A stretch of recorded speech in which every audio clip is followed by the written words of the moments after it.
कांग्रेस की सरकार ने आज दूसरा बजट प्रस्तुत किया है और मुख्यमंत्री सुखविंदर सिंह सुक्खू जी ने जिस प्रकार से बजट में फिर से झूठ बोलने का प्रयत्न किया है, लोगों को गुमराह करने का प्रयत्न किया है, मैं मानता हूं कि अब की बार इसमें वो सफल नहीं होंगे। देखिए, झूठ बोलने की ये सारी बातें बार बार इस प्रकार से करना, लोगों का भरोसा टूट चुका है। लोग विश्वास नहीं करेंगे, भरोसा नहीं करेंगे।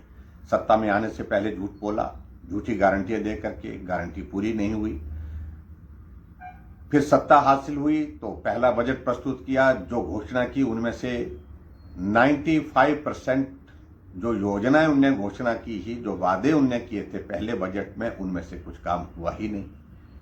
और उसके बाद अभी हाल ही में इस बजट में जो मुख्यमंत्री जी फिर से झूठ बोल करके लोगों को गुमराह करने की दिशा में प्रयत्न कर रहे हैं, क्योंकि उनको अच्छी तरह से मालूम है कि लोकसभा का चुनाव आने वाले समय में है, तो लोकसभा के चुनाव से पहले फिर झूठ बोल करके गुमराह किया जाए, तो मैं समझता हूं कि हिमाचल प्रदेश की जनता इसको सिरे से नकारेगी, सिरे से खारिज करेगी। सबसे बड़ी बात तो यही कहूंगा मैं कि हिमाचल प्रदेश में इस बजट में किसी भी वर्ग के लिए कोई राहत नहीं है। कर्मचारियों की अगर बात कहते हैं, कर्मचारी हितैषी की बात उनने कही, अभी तक इस बजट में कोई उस बात का जिक्र नहीं है।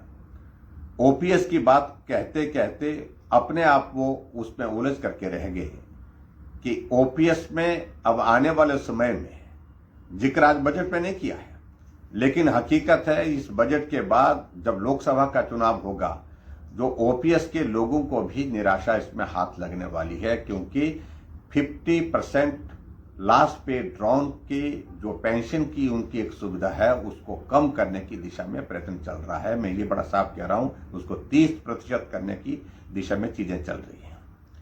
और दूसरी बात, क्या ये सत्य नहीं है कि जहां पूरा साल वो कोसते रहे हिमाचल प्रदेश में पूर्व सरकार को कि भारतीय जनता पार्टी की सरकार ने ऋण लिया, आपने तो हिमाचल प्रदेश में ऋण इस कदर लिया कि तमाम रिकॉर्ड तोड़ दिए।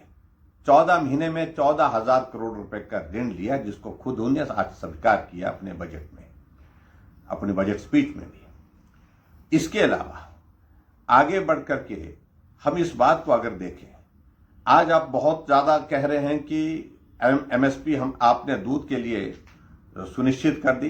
अरे, आपने वादा तो ये किया था कि गाय का दूध 100 रुपए लीटर और गाय का दूध 80 रुपए लीटर और भैंस का दूध 100 रुपए लीटर, लेकिन अभी जो पिछली घोषणा की है उसके हिसाब से दूध की कीमतें अभी तक मिल नहीं रही है। आज आपने फिर घोषणा कर दी कि 45 रुपए लीटर गाय का दूध और 55 रुपए भैंस का दूध, इस बात को सुनिश्चित करेंगे। लेकिन घोषणा करने के बाद मेरा मुख्यमंत्री जी से इस बात के लिए भी आग्रह है कि कम से कम उनको लागू भी करो, उनको उस दिशा में आगे बढ़ाने के भी प्रयत्न करो। आपने हिमाचल प्रदेश में हजारों संस्थान चले हुए, खुले हुए संस्थान बंद किए हैं, उसके लिए कोई आपने जिक्र नहीं किया। आपने हिमाचल प्रदेश में इस बात के बारे में कोई जिक्र नहीं किया कि आपने रेवेन्यू जनरेट करने के रास्ते क्या होंगे। अब बातें तो कह रहे हैं आपकी, हमारा एक्साइज पॉलिसी के अंतर्गत हमारे हिमाचल प्रदेश में बहुत बड़ा इंक्रीज आ रहा है, लेकिन हकीकत क्या है? 10 और 11% की ग्रोथ तो हर साल पहले भी आती थी, अब की बार वो 12% तक आ गई है, 12% से ऊपर जा नहीं रही है। और ऐसी सूरत में लोगों को फिर झूठ बोलने की बात कर रहे हैं, तो मैं समझता हूं कि ये उचित नहीं होगा। आपने फिर योजनाओं की शुरुआत की है, सुखाश्रय पहले शुरू की थी, उसमें भी लोगों के बीच में जाए। और इसके अलावा आपने कुछ वर्ग के लिए जो घोषणा की है, वो घोषणा मात्र इसलिए किए हैं कि ठीक इस बजट के बाद लोकसभा का चुनाव है, और लोकसभा के चुनाव आने की वजह से आपको लग रहा है कि अब लोगों को गुमराह करना चाहिए, लोगों को फिर से उस प्रकार से जिस प्रकार से आप सफल हो गए पहली बार हिमाचल प्रदेश में, पिछली बार झूठी गारंटी दे करके सरकार बनाने में। लेकिन मैं ये कहता हूं कि भरोसा टूट चुका है, विश्वास टूट चुका है। अब बार बार झूठ बोल करके अब लोगों का विश्वास नहीं जीत सकते हैं, अब के बार आपको सारी चीज को लेकर के ये झेलना पड़ेगा। और मैं दूसरी बात इसके साथ ये भी कहना चाहता हूं कि हिमाचल प्रदेश में इस बजट में गरीब लोगों के लिए क्या राहत दी आपने हिमाचल प्रदेश में एक बात का जिक्र किया है, आपने जिक्र किया कि हमने आपदा में बहुत बड़ा पैकेज दिया जो देश में किसी राज्य में नहीं।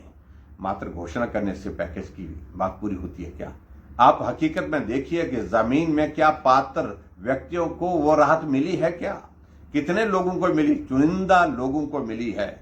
आज भी जो लोग घर बेघर हुए पड़े हैं आपदा के कारण, अभी तक उनके केसेस ही नहीं बन पाए हैं, उनको राहत मिली नहीं।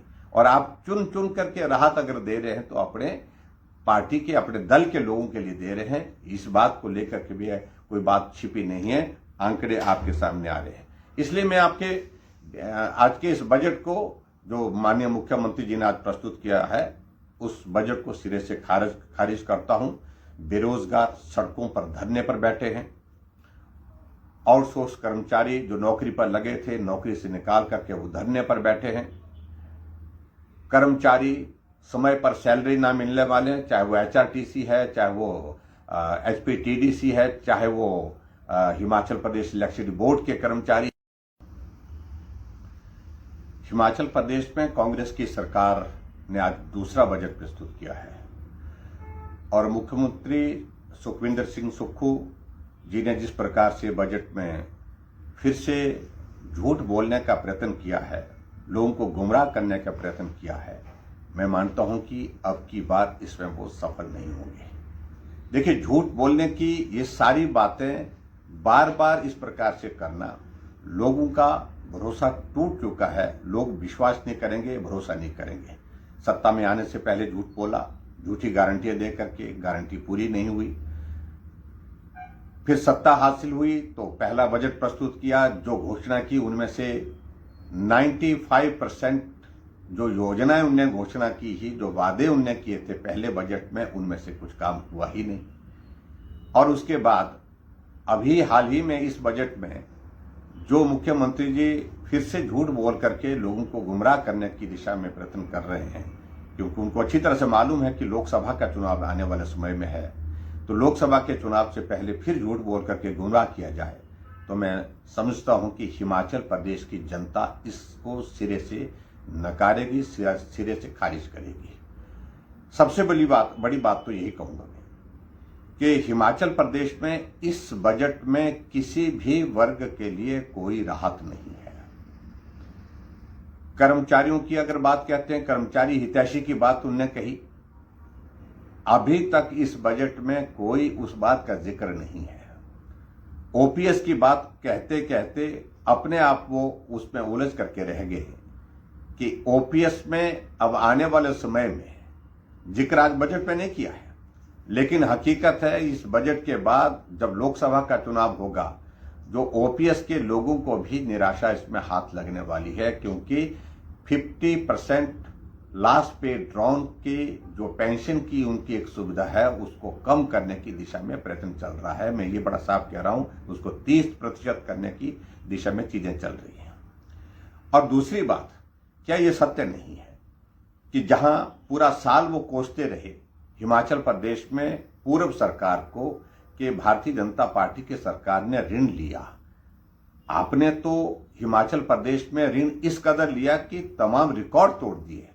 14 महीने में 14,000 करोड़ रुपए का ऋण लिया, जिसको खुद उन्होंने आज स्वीकार किया अपने बजट में, अपने बजट स्पीच में भी। इसके अलावा आगे बढ़ करके हम इस बात को अगर देखें, आज आप बहुत ज्यादा कह रहे हैं कि MSP हम आपने दूध के लिए सुनिश्चित कर दी। अरे आपने वादा तो ये किया था कि गाय का दूध 100 रुपए लीटर और गाय का दूध 80 रुपए लीटर और भैंस का दूध 100 रुपए लीटर, लेकिन